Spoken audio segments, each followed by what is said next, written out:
Hello everyone, সবাইকে সুপ্রভাত জানিয়ে আজকে আবার একটা নতুন দিন শুরু করলাম। এখন ওই 5:10-15 বাজে আর আমি ঘুম থেকে উঠে গেছি। আর আমার আগে আমার ননদ উঠেছে। আর এই ঘরটায় আমার শোয়া হয় না, কালকে রাতে ওই যে খেলেছে সেগুলোই একটু বিছানাটা এলোপাথারি রয়েছে। আর সকাল সকাল না উঠেছি যাতে তাড়াতাড়ি কাজগুলো সেরে ফেলতে পারি। এই যে এখন কাজগুলো মোটামুটি ঘরগুলো ঝাড় দেওয়া হয়ে গেছে, এখন এই বারান্দার সামনেটা চলে এসেছি। কি বলতো, তুমি যত দেরি করে উঠবে না সারা দিনেও দেখবে কাজ ফুরাবে না। সকালে উঠতে একটু হয়তো প্রথমে আলসেমি লাগে, বাট তুমি যদি সকাল সকাল ঘুম থেকে উঠে পড়ো দেখবে শরীরটা কেমন ঝরঝরে লাগে আর বাড়ির কাজগুলো তাড়াতাড়ি হয়ে যায়। তো এইদিকে দেখো আমার ঘর বারান্দা পরিষ্কার করা হয়ে গেছে। আর এই যে আনিশার মধ্যে উঠে পড়েছে। ওর না একটা ভীষণ বাজে অভ্যাস, যে ঘুম থেকে উঠলে ওকে কোলে নিয়ে ঘুরতে হবে। এর জন্য আমার এক্সট্রা টাইম লাগে, ওর পিসিও নেয় ওকে। তারপরে এই যে এইদিকে এখন কটা জিনিস কাচার ছিল, ভাবলাম সকাল সকাল কেচে দিই। আর আমি সকালে যে কটা হয় সে কটা কেচে দিই, আবার চান করার সময় অল্প কটা কেচে দিই। কী বলতো, তাড়াতাড়ি সকাল সকাল কাজ সেরে ফেললে তাহলে আর বেলায় অতটা চাপ থাকে না। আর আমি জামা কাপড় মেলতে গেছিলাম, তার আগে চা বসিয়ে দিয়ে গেছিলাম।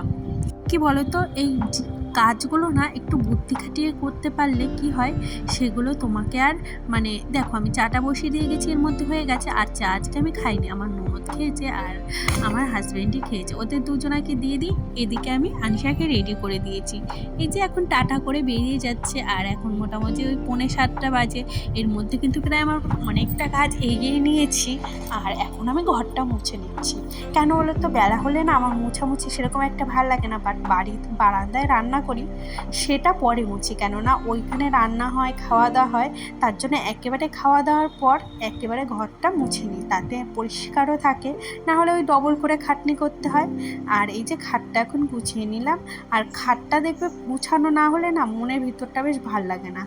আর চেষ্টা করি ও ঘুম থেকে উঠলেই আমি খাটটা গুছিয়ে নিই। আর কেননা বাসি বিছানায় না কেউ না বেরোনোই ভালো, বাট আজকে না আমি তাড়াতাড়ি করে পারিনি। যাই হোক, এদিকে দেখো দুদিন ধরে না আমি জামা কাপড়গুলো ভাঁজ করছি না, এই আলসেমি করে রেখে দিচ্ছি। আমিও মাঝে মাঝে এমন কিছু কাজ করি না যেগুলো আমার ভারী বিরক্ত লাগে। এই যে ভাবছি এখন তাড়াতাড়ি করে 10-15 মিনিট হাতে আছে, আমি এর ভিতর গুছিয়ে ফেলি। কেন বলো তো, এরপরে আবার রান্না করতে যাব।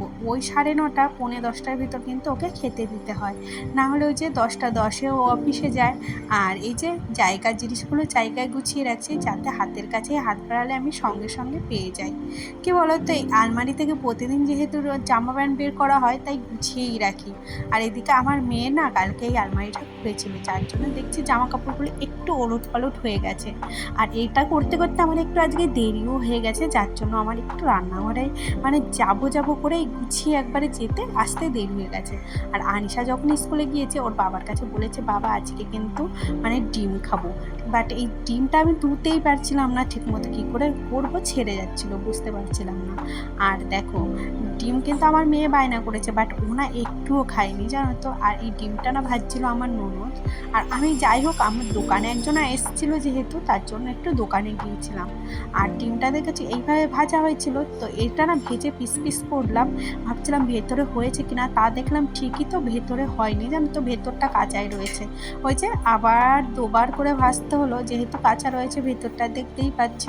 আর আজকে না এই পটল দিয়ে মশলা দিয়ে আমার বর রান্না করতে বলেছে, একটু কষিয়ে তেল দিয়ে। আর আমি বেটে বুটে কেটেই দিয়েছিলাম। আমার ননদ, এই যে আমি একটু ব্যস্ত ছিলাম, দোকানে লোক এসেছিলো, তো ও একটা কী কাজে গেছে, তার জন্য আমার আবার একটু দোকানে যেতে হয়েছিল, না এই রান্নাটা আমিই করতাম। এই যে আমার ননদ এই রান্নাটা একটু করেছিল আর আমি করে নিয়েছিলাম অন্য রান্না। ওনাকে আমার এদিকে মতো দেখো আমার সেজেছে। পাকা বুড়ি। আজকাল বাচ্চাদের কথা শুনেও হাসি পায়, আমরাও কিন্তু ছোটবেলায় এরকম করেছি। এই যে আমার একটা উন্না ছিল সেটাই পড়েছে। এই যে সারাদিন কিন্তু ঘরের কাজই করতে আছি, কোনো সময় বসে নেই।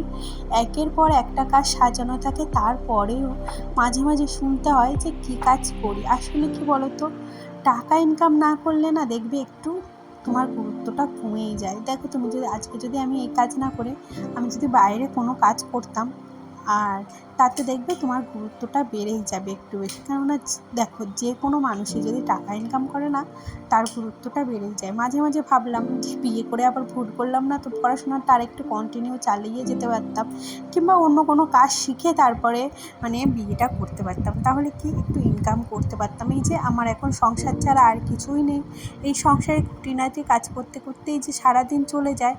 আর কি বলো তো, সারাদিনেও দেখবে সংসারের কাজ ফুরায় না।